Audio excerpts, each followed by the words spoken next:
Port Victoria P.V.8, the Eastchurch Kitten.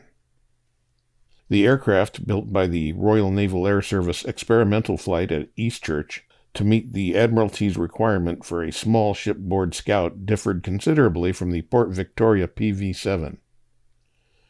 It was designed by Lieutenant G.H. Millar, Royal Navy Volunteer Reserve, who was Chief Technical Officer of the experimental flight, which at that time was commanded by Commander Harry Bustede.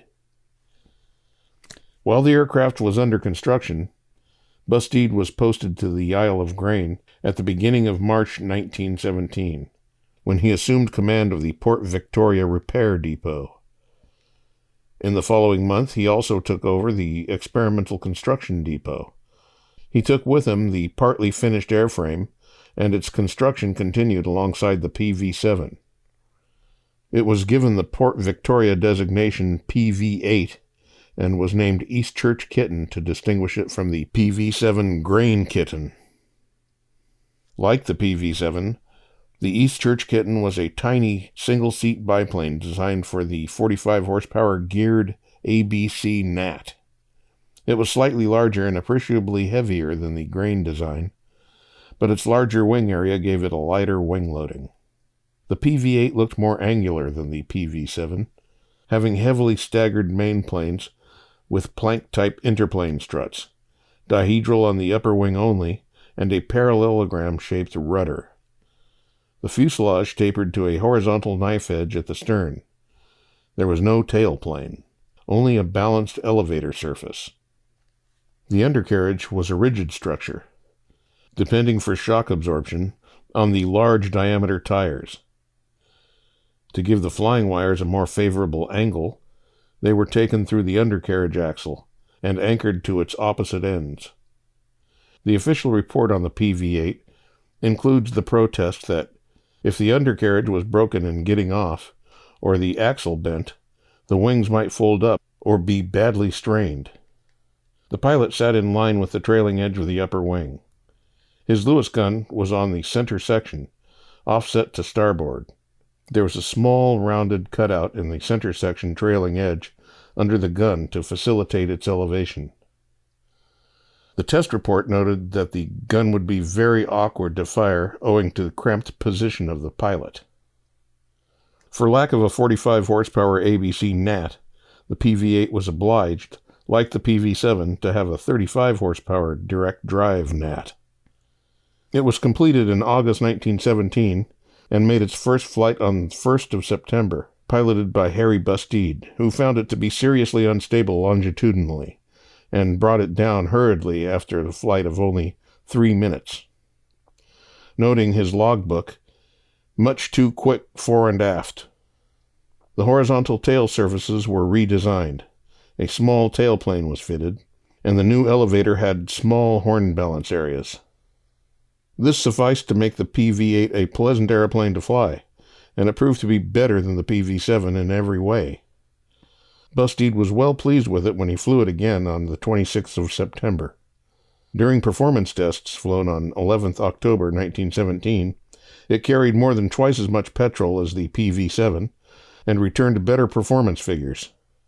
If it had had 45 horsepower from a reliable engine, it might have been a practical anti-airship weapon. With its unreliable 35 horsepower Gnat, the P.V.8 suffered from the same troubles as the P.V.7. It was not uncommon for the engine to need special sparking plugs for starting, a change to different plugs being made when it had warmed up. On the 19th of October 1917, the P.V.8 arrived at Martlesham Heath to be tested by the official testing squadron. Its trials there were flown during the second half of October, and returned to the Isle of Grain on 5th November 1917. Martlesham was not enthusiastic about the P.V.8, however. Although conceding that the aircraft was very quick on all controls, the official test report stated that it was too fragile for ordinary land work, and listed the following criticisms. The rudder bar needs lifting and larger stops are required, as the foot vibrates off. Engine vibrates considerably, and the wires and fittings on the bay of the fuselage next to the engine constantly break or become loose. Compression struts would probably be an improvement. Strength of fittings, owing to the thin metal used, cannot be relied on. It would be advisable to increase the strength of all fuselage fittings. On the 15th of March, 1918, an official instruction required the P.V.8 to be packed at grain for the United States government. Presumably, this reflected American interest in the aircraft, and it was intended to be evaluated in the USA. Confirmation that the Kitten never crossed the Atlantic has yet to be found.